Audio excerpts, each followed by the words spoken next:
Texarkana is a rather small town by today's standards that straddles two state lines, Texas and Arkansas. Perhaps you have heard of the town that dreaded sundown.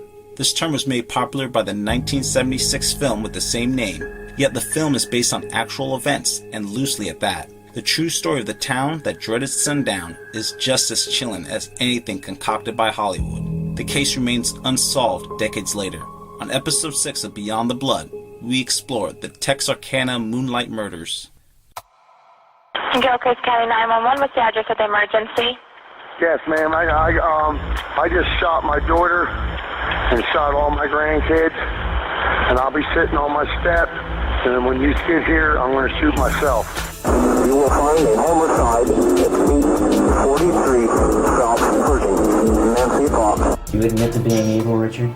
We are all evil in some form or another, are we not? All crimes have a motive. Go beyond the blood and discover the reasoning behind the darkest crimes in history.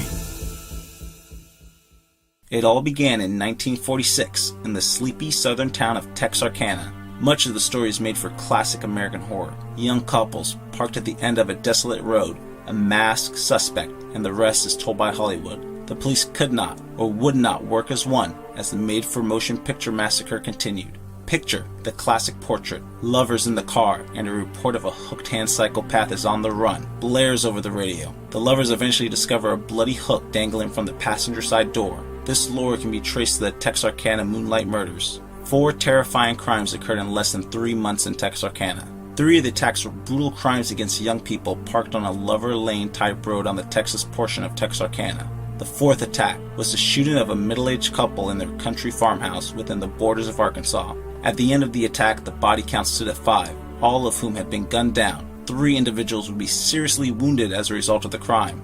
As a result of the senseless crimes, the town of Texarkana would transform. Women would check themselves and their children into hotels when their husbands were away. Citizens rigged makeshift alarms around their property, including stringing pots together as a form of early detection system.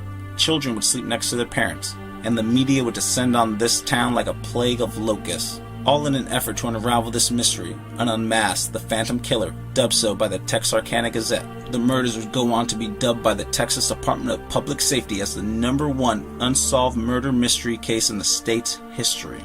The suspect was described as wearing some sort of white mask or sack. He would become known as the Phantom Killer, and by others as the Phantom Slayer. This case, more than any I have explored, is truly made for the big screen. Police believed he murdered 5 people in 10 weeks. 3 others, including his first 2 victims, would survive the attacks. At around 11:55 p.m. on February 22, 1946, 2 young people, identified as Jimmy Hollis, age 25, and his girlfriend, Mary Jeanne Larry, age 19, were parked on a secluded road, a lover's lane sort of road in Bowie County outside Texarkana. They would be forced out of their car by an armed man only 10 minutes after arriving to the secluded spot. The suspect shined a flashlight into the faces of Hollis and Larry, which served to blind the victims. Hollis at first thought it was a prank of some sort, or the suspect had them confused with someone else. The suspect reportedly told them that he did not want to hurt them, and if they followed his instructions, no harm would come to them. The man disguised his face using a burlap sack with 2 holes slid into the bag for his eyes. The suspect forced Hollis to take off his pants and then instructed Larry to run. The man would beat Hollis with a gun. This resulted in Hollis' skull being cracked in 2 separate places. The suspect would then sexually assault Larry when he caught up to her after ordering her to run from the area. The suspect would flee the scene when he saw the headlights of a car approaching. Both Hollis and Larry would go on to recover from their injuries. Hollis was hospitalized for several days as a result of the injuries to his head. Larry was transported to a local hospital for minor cuts and received stitches for head wounds. A local, now defunct paper, the Texarkana Daily News, carried the headline, quote, "Masked Man Beats Texarkanian and Girl," end quote, on Saturday, February 23, 1946. The case was considered an isolated incident, and authorities did not expect any more violence in the normally sleepy area. 28 days later, the authorities would be proved wrong. Larry would move back to Frederick, Oklahoma 2 months later to be near relatives. After the next attack, Larry traveled back to the Texarkana area, hoping that her story would somehow generate a connection between the crimes and help catch the assailant. On Sunday, March 24, 1946, between 8:30 and 9 a.m., the bodies of Richard L. Griffin, age 29, and his girlfriend of 6 weeks, Polly Ann Moore, age 17, were discovered by a passing motorist. The motorist saw the parked car on a lover's lane named Rich Road, now South Robinson, near a spot called Club Dallas. Club Dallas at the time was approximately 1 mile west outside of the city limits. The motorist at first thought they were sleeping. Griffin was found between the front seats, on his knees with his head resting on his crossed hands and his pockets were turned inside out. Moore was found sprawled face down in the back seat. Griffin had been shot twice while in the car, and both had been shot once in the back of the head and were fully closed. Moore's purse was beside her in the back seat and contained the photo of her that was used in the following morning's paper. The motorist contacted the city police, who then contacted Bowie County Sheriff W.H. Presley. According to a police report written by Arkansas State Trooper Mac Tackett, one of the lead investigators of the Phantom cases, Moore was killed on a blanket in front of the vehicle before being placed back inside. Moore's body was removed before an examination could be conducted to determine if she had been sexually assaulted. Both the bodies of the victims would be transported to the Texarkana funeral home. The couple was last seen alive having dinner with Griffin's sister and her boyfriend on Saturday night around 10 p.m. The newspaper headline would read as follows, quote, "Couple found shot to death in auto," end quote. The sheriff of Bowie County was with a longtime friend, Texas City Police Chief Jack Runnels, when the call about Griffin and Moore reached authorities and both raced to the scene of the crime. By Monday morning, the Texas Rangers would respond to the scene along with the FBI. Among the uncovered clues were a section of ground 20 feet from the car saturated in dry blood. Blood splattered throughout the vehicle and congealed blood on the running board, which flowed through the bottom of the door. A blanket was also found in the car, and a .32 caliber cartridge shell, believed to be shot from a Colt, was found inside the blanket. No gun was found at the scene, which ruled out a murder-suicide, and since it had rained overnight, it was believed that any footprints left by the killer were washed away. The sheriff of Bowie County declared no break in the case was left in sight. The Texas Ranger investigator declared the only probable motive for the crime was a robbery. No money was found on Griffin, nor was any found in Moore's purse. Family members claimed that they did not carry much money with them. The papers would describe the crime as baffling. With a lack of evidence, investigators found the case challenging to crack. By Thursday, March 28th, the investigators were growing exhausted after 5 consecutive days of questioning about 200 suspects, chasing over 100 false leads and tips, and going back over the measly clues. They managed to get 3 suspects in custody because of bloody clothing, 2 of whom were released on explanations that satisfied the officers. The 3rd suspect was held in Vernon, Texas for further investigation. In the March 27th edition of the Texarkana Gazette, an announcement was made that told readers, quote, "You can help solve the murders," end quote. The article stated the following: Sheriff Bill Presley and his deputies have a difficult task ahead of them as they attempt to solve the shocking double murder discovered Sunday morning. Texarkana residents can help in this investigation, and at the same time, if they are not careful, they can hinder the investigation and cause the officers to spend many hours following blind trails. Persons who have information which might furnish a clue to the identity of the slayer or slayers, or which might indicate a motive for the crime, should not divulge such information on the street corners or at a cold drink stand, but should immediately make it available to the officers. Do not spread rumors regardless of how much basis for fact there is in them. Do not say "I heard" or "they say," because the chances are that the person listening will repeat your information and enlarge upon it. Before long, the story grows to such proportions as to necessitate a detailed investigation by the officers, thereby perhaps pulling them off the true trail and sending them up a blind alley. Stick to the facts that you know of your own personal knowledge and relay those facts as quickly as possible to officers. Authorities would soon offer a $500 reward for any information that could lead to a conviction in the case. April 13th, 1946. Betty Jo Booker, age 15, was an alto saxophone player and had a regular gig with her band at a local VFW club. Booker would not finish until early the next morning. Paul Martin, age 16, a friend of Booker, agreed to pick her up after the performance. Martin was in town after having moved away from the area. Martin had been with her earlier that day before the dance and was to take her to a slumber party across town. Booker's classmates said that earlier that day she told them that she did not want to go out with Martin, but felt obligated since he was an old friend. Booker and Martin were killed early Sunday, April 14th. Martin's body was found at about 6:30 a.m. by Mr. and Mrs. G.H. Weaver and their son, who drove 200 yards to the nearest residence to contact the police. Martin's body was found laying on its left side by the northern side of North Park Road. Blood was found further down on the other side of the road by a fence. He had been shot 4 times, once through the nose and again through the left fourth rib from behind, a third time in the right hand, and finally through the back of the neck. Booker's body was not found until approximately 11:30 a.m., almost 2 miles away from Martin's body. Her body was laying on its back, fully clothed, with the right hand in the pocket of a buttoned overcoat. Booker had been shot twice, once through the left fifth rib from the front, and once through the left cheek by the nose. The weapon used was the same as in the first double murder, a .32 automatic Colt pistol. The reports in the following day's newspaper said that the bodies were not abused, but later reports claimed that Booker had been raped. Martin's 1946 Ford was found approximately 3 miles away from Booker's body. The keys were found inside the vehicle. Jerry Atkins, Booker's bandleader, had arranged with the girl's parents to take her to and from the dances, taking turns with bandmate Ernie Holcomb. It was Holcomb's turn that night, but he said Booker told him that she had a ride with an old friend. A radio news bulletin announced that a young male teen was found shot to death at Spring Lake Park. Hundreds of people flocked to the area throughout the day. Cars jammed the highway and roads in the park as people tried to view the crime scenes. Shocked by the news, several hundred residents assembled around the sheriff's office to be on the spot in case a suspect was apprehended. Shortly, $600 would be offered to anyone with, quote, solution-breaking information, end quote.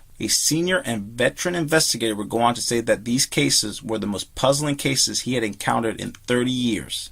The Tuesday night after the second double murder, rumors had already spread that the killer had been caught. On Wednesday, rumors suggested a local minister had turned in his own son as a suspect in the killings of Martin and Booker. Authorities would later discount these rumors. As rumors began to fly, authorities would be forced to track down each rumor and its source to ensure nothing was overlooked. Rumors swirled whether the Phantom had turned himself in or if additional murders had been committed. Over 6 months later, on the morning of October 24th, P.V. Ward and J.F. McNeef, while mending a fence, discovered Booker's missing saxophone still in its black leather case. It was located in some brush across Morris Lane and about 140 steps east from where the body was found. Sometime before 9 p.m. on Friday, May 3rd, Virgil Starks, aged 37, a farmer and welder, was in his modest yet comfortable ranch-style home on his 500-acre property off Highway 67, some 10 miles northeast of Texarkana. He was joined by his wife, Katie, aged 36. As Virgil turned into his favorite radio show, he sat in the armchair of his living room as his wife prepared a heating pad for a sore back. While Katie was in her bedroom, lying on the bed in her nightgown, she heard something from the backyard and asked Virgil to turn down the radio. Seconds later, while Virgil was reading the May 3rd edition of the Texarkana Gazette, 2 shots were fired into the back of his head from a closed double window 3 feet away. Katie thought the sound of the gunshots was nothing more than breaking glass. Katie went to investigate, thinking Virgil had simply dropped something. As Katie entered the doorway to the living room, she saw Virgil standing up and then suddenly slump back into his chair. She saw blood, then ran to him and hoisted up his head. When she realized he was dead, she ran to the phone to call the police. She rang the wall crank phone 2 times before being shot twice in the face from the same window. One bullet entered her right cheek and exited behind her left ear. The other went in her lower jaw, just below the lip, breaking it and splintering out several teeth before lodging under her tongue. She dropped to her knees, but managed rather quickly, given the circumstances, to get to her feet.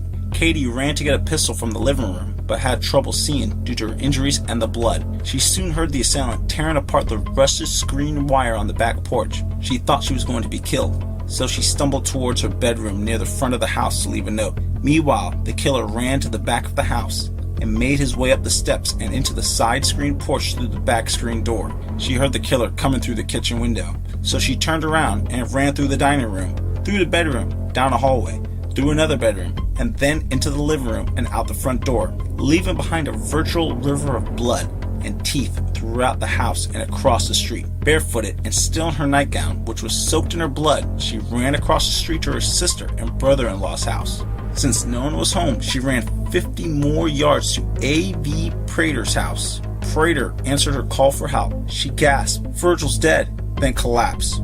Prater used some form of warning to summon a neighbor by shooting off a firearm into the air. Elmore Taylor, a neighbor, responded to the shot. Prater told Taylor to fetch his car because the Starks had been shot. Taylor, along with Mr. and Mrs. Prater and their baby, rode with Miss Starks to the local hospital at 503 Walnut Street. Miss Starks gave Mr. Taylor, the driver, one of her teeth with a gold filling. She was in a semi-conscious state, slumping forward on the front seat. Although she lost a considerable amount of blood, she showed no signs of going into shock, and her heart remained normal. Miller County Sheriff W.E. Davis, who became the head of the investigation, questioned Miss Starks in the operating room at the hospital. The news was printed on the front page of the next morning on Saturday, May 4th, reading, quote, "Murder, Rock City again. Farmer slain, wife wounded," end quote. 4 days later, Sheriff Davis talked with Miss Starks again at the hospital. Miss Starks discounted a rumor that was circulating about Virgil hearing a car outside his home several nights in a row, fearing of being killed. Arkansas State Police officers Charles Boyd and Max Tackett got the call on their radio and were the first officers at the scene. Some of the reports were contradictory. One of the officers said that they found Starks still slumped in the blood-soaked chair. The chair had caught fire from the electric heating pad. Smoke was filling the room and was coming up all around the man and between his legs.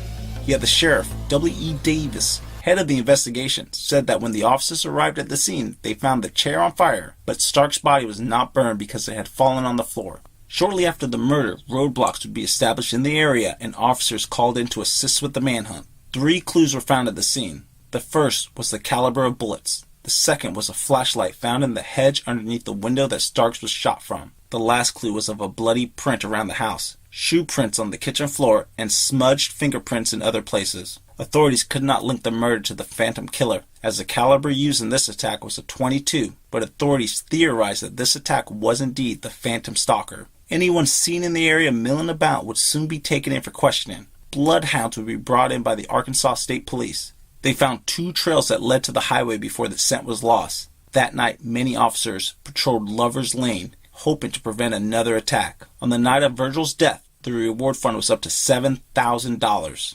On Thursday, May 9th, it was revealed that the flashlight, which was found at the Starks murder scene, contained no fingerprints. On Wednesday, May 29th, a colored photograph on the front page of the Texarkana Gazette showed the flashlight. The description under the picture read, quote, "Have you seen this 2-cell flashlight? This is a picture in detail of the flashlight found at the scene of the Starks murder.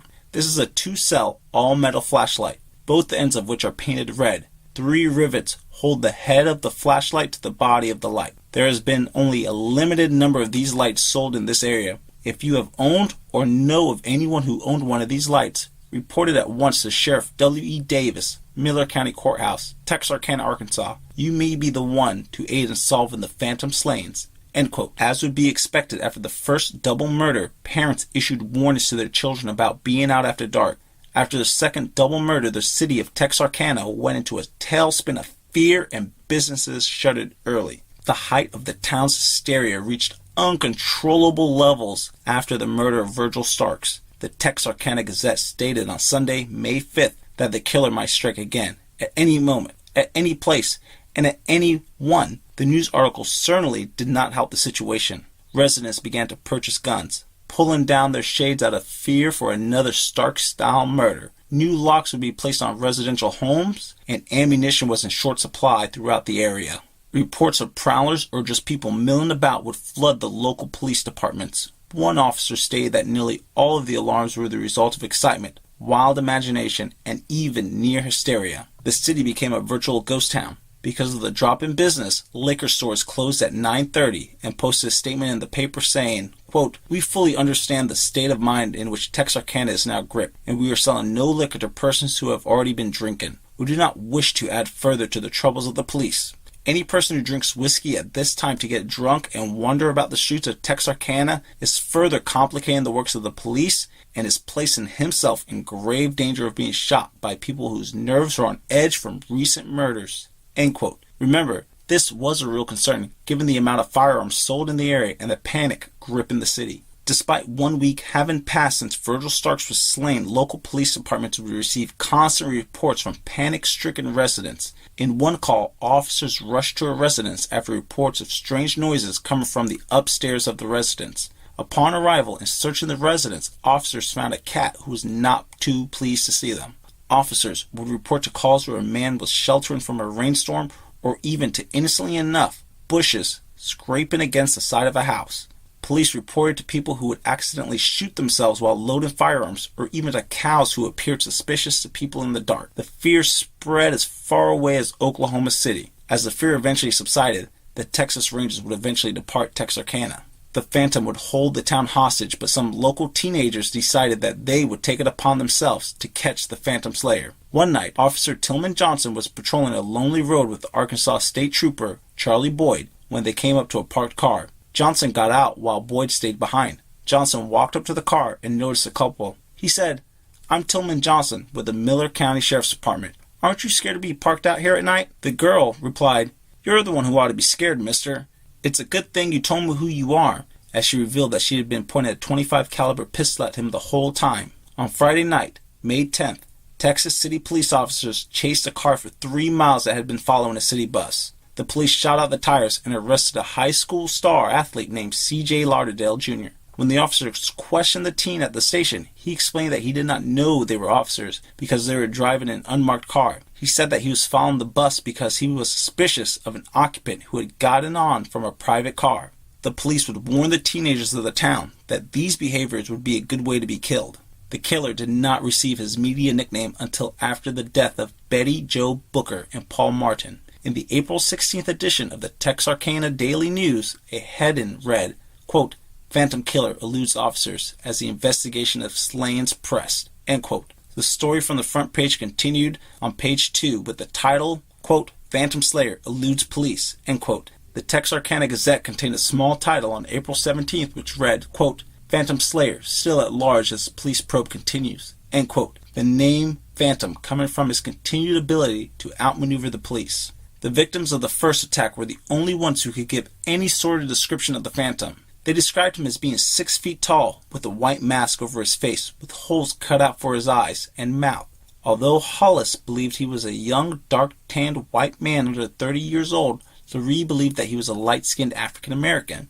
The only other surviving victim was Katie Starks, but she never saw her assailant. Since Hollis and Lurie were the only survivors to give a description, it could not be known if the killer wore a mask during the other attacks. The clear MO for the Phantom was that the killer would target couples on a lonely or deserted roadway and strike with a .32 caliber firearm. Although one of the crimes was committed by a .22 caliber firearm, it is highly thought that the Phantom was behind that crime as well. The Phantom would strike 3 weeks apart, on the weekend, and always at night. Officers believed that the primary motive was not robbery, but as they would say, sex mania. One of the officers stated, "I believe that a sex pervert is responsible." Even the local paper would run a headline, quote, "Sex maniac hunted and murders," end quote. Bowie County Sheriff William Bill H. Presley said, quote, "This killer is the luckiest person I've ever known. No one sees him, hears him in time, or can identify him any way," end quote. Max Tackett, a 33-year-old Arkansas State Police officer rookie at the time, would come to find a car had been stolen in the area each night a murder was committed.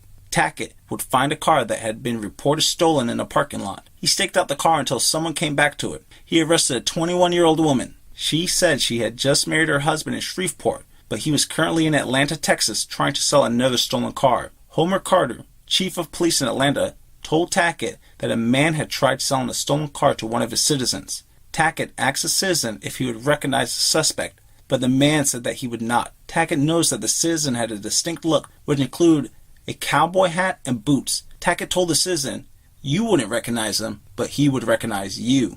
Max then asked the citizen if he would be willing to walk with him into several public places. Tackett had the idea that the suspect would not want to see the citizen and would try to avoid him.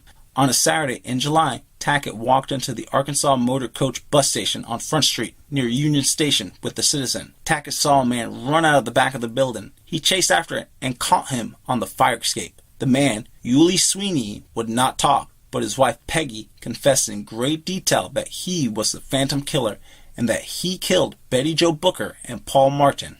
By law, in 1946, Peggy could not be made to testify against her husband, and because she was considered as an unreliable witness, Yulee was not arrested for the murder, but instead, with only circumstantial evidence, Sweeney was sent to prison for being a habitual offender for a car theft. Sweeney would eventually pass away in 1994 and has not been cleared of any suspicion to date, with many in law enforcement still suspecting him of being the Phantom Slayer. A 2014 book, The Phantom Killer, Unlocking the Mystery of the Texarkana Serial Murders by Dr. James Presley, claims that Sweeney is the culprit of all 5 phantom attacks. Police also dealt with many people who wanted to confess to the crimes, being a highly publicized criminal investigation. Let's transition to my professional take on this case. If you did not know, I am a law enforcement officer who have seen and assisted in investigations. Many of these investigations I have assisted on include crime scenes similar to these. I know some debate has raged whether or not the Phantom Slayer is actually from the area of Texarkana. Given that this suspect apparently knew of Lover Lane type roads would indicate he is from the area. Have you ever moved to a new town? How long did it take for you to get familiar with just the roads around your new home, let alone to figure out side roads and then the isolated roads? Even in my current city, I don't know all the side roads, and certainly I'm not aware of any Lover Lane roads. I don't think the suspect knew his victims. I can only theorize this, given that to hold a grudge against a wide range of people and the number of victims that the suspect attacked randomly. The burlap sack is another indicator, if it was a burlap sack. Farmers used burlap sacks, but I would suspect that these were more common items in 1940. Could it be possible that the suspect was a farm laborer? I'm sure, given that hundreds of people were brought in for questioning, many farmers were part of this group. My conclusion is that this was a fairly young person. He must have been somewhat athletic to take charge of 2 people in many of these cases. Now, I know many people suspected the criminal planned out his crimes. It's a bit hard to plan out a crime when you're not even sure if the vehicle will be on the road you're stalking. I simply think the individual was lucky or bloodthirsty enough to get away, but the slaying of his victims, for the most part, he did not leave any witnesses. Texarkana has recovered. I'm not sure if you think of this town, if the first thing that comes to mind is this crime wave, or do you think of a crime that straddles 2 states perhaps? This case is somewhat special to Beyond the Blood. Our cover art we used is partially based off this case. You might notice our axe-wielding assailant in our cover art strikes a resemblance to the suspect described as the Phantom Slayer. Did you enjoy this episode of Beyond the Blood? Please take a moment to review us on iTunes. This is incredibly helpful to the show. It allows us to reach a higher audience and expand listenership. Don't forget to subscribe to the show on whichever platform you listen to. Want to stay up to date on Beyond the Blood? Follow us on Twitter at BeyondBloodPC. Don't forget, I'll be at CrimeCon 2017 in Indianapolis, June 9th through the 11th in Indy. For the Hollywood version of this event, rent or buy The Town That Dreaded Sundown. Thank you for listening to another episode of Beyond the Blood.